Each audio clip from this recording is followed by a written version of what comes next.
روزہ اور دعا۔ روزہ دار اللہ کی رضا کے حصول کے لیے اپنی مرغوبات بلکہ اپنی بنیادی ضرورتوں کو بھی چھوڑ دیتا ہے۔ اللہ تعالیٰ بھی روزے دار کو اس کے اس مجاہدے کے بدلے اپنے قرب اور عطا سے نوازتا ہے۔ ہر جزاء الاحسان الا الاحسان، بھلائی کا بدلہ بھلائی کے سوا اور کیا ہو سکتا ہے۔ سورۃ الرحمن آیت نمبر 60۔ قرآن کریم میں جب اللہ تعالیٰ نے اہل ایمان کو رمضان کے روزوں کا حکم دیا تو اس کے بعد اگلی آیت میں فرمایا وَإِذَا سَأَلَكَ عِبَادِي عَنِّي فَإِنِّي قَرِيبٌ أُجِيبُ دَعْوَةَ الدَّاعِ إِذَا دَعَانِ۔ اور اے نبی، جب میرے بندے آپ سے میرے بارے میں سوال کریں تو آپ ان سے کہیے کہ میں قریب ہوں، پکارنے والے کی پکار کو سنتا ہوں جب بھی وہ پکارے۔ سورۃ البقرہ آیت نمبر 186۔ اس آیت میں اللہ تعالیٰ نے اپنے بندوں سے دو چیزوں کا وعدہ کیا ہے، ایک اپنے قرب کا، دوسرے ان کی دعاؤں کی قبولیت کا۔ اللہ تعالیٰ کا اپنے بندوں کو روزے کا حکم دے کر دعا اور اس کی قبولیت کا وعدہ کرنا اس بات کی طرف صاف اشارہ ہے کہ روزہ اور دعا میں ایک خاص تعلق ہے۔ لہٰذا روزے دار کو چاہیے کہ وہ حالت صوم میں اللہ تعالیٰ سے خوب دعا کرے، وہ اپنے اور دوسروں کے لیے دنیا اور آخرت کی ساری بھلائیاں مانگ لے۔ حدیث میں بھی روزے دار کے لیے دعاؤں کی قبولیت کی بشارت موجود ہے۔ اللہ کے رسول صلی اللہ علیہ وسلم نے فرمایا 3 دعائیں ضرور قبول ہوتی ہیں، روزے دار کی دعا، مظلوم کی دعا اور مسافر کی دعا۔ اس حدیث کو امام البیہقی نے شعب الایمان میں روایت کیا ہے۔ ایک دوسری حدیث میں ہے 3 دعائیں رد نہیں ہوتی، باپ کی دعا اپنی اولاد کے لیے، روزے دار کی دعا اور مسافر کی دعا۔ روزے دار کا مجاہدہ اس کے لیے اللہ کے قرب کے دروازے کھول دیتا ہے اور اللہ تعالیٰ کا قرب بندے کے لیے دعا کی قبولیت کے دروازے کھول دیتا ہے۔ لہٰذا روزے دار کو چاہیے کہ وہ اللہ تعالیٰ سے دعا اور مناجات کے ذریعے اپنی دنیا اور آخرت کے مسائل حل کروا لے۔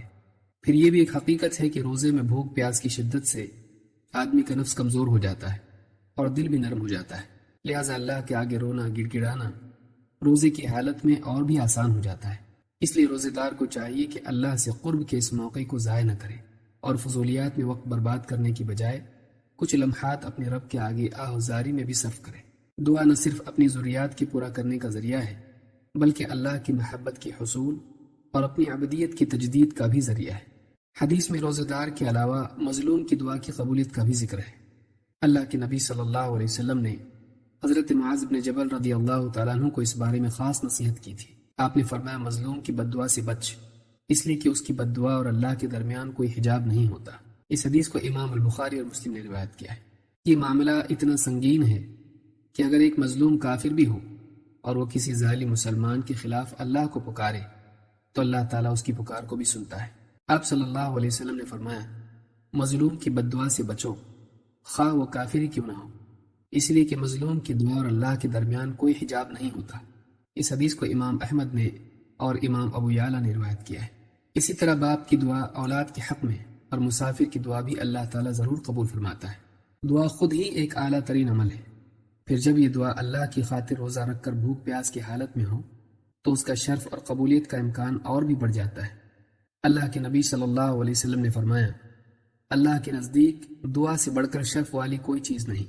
اس حدیث کو امام احمد، امام البخاری نے الادب میں اور اسی طرح سے امام ترمذی اور حاکم نے روایت کیا ہے۔ بلکہ دعا تمام عبادات کا مقصود ہے۔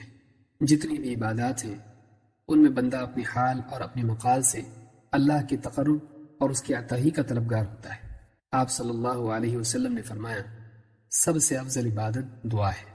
ایک دوسری حدیث میں فرمایا اللہ تعالیٰ بڑا حیا والا ہے، بندہ جب اپنے دونوں ہاتھ اس کی طرف دعا کے لیے اٹھاتا ہے تو انہیں خالی اور محروم لوٹانے سے بہت شرماتا ہے۔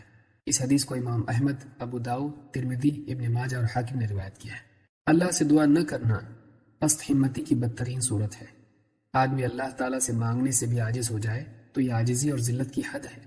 اللہ کے نبی صلی اللہ علیہ وسلم نے فرمایا سب سے عاجز انسان وہ ہے جو دعا سے بھی عاجز ہو جائے۔ اس حدیث کو امام الطبرانی اور امام البیہقی نے شعب الایمان میں روایت کیا ہے۔ اسی طرح اللہ کے مقابلے میں اپنے آپ کو مستغنی بنا لینا اور دعا نہ کرنا بھی اللہ تعالیٰ کے نزدیک ایک جرم ہے۔ دعا سے اعراض کرنے والے شخص سے اللہ تعالیٰ ناراض ہوتا ہے۔ اللہ کے نبی صلی اللہ علیہ وسلم نے فرمایا جو شخص اللہ سے دعا نہیں کرتا اللہ تعالیٰ اس پر غصہ ہوتا ہے۔ اس حدیث کو امام الترمذی نے روایت کیا ہے۔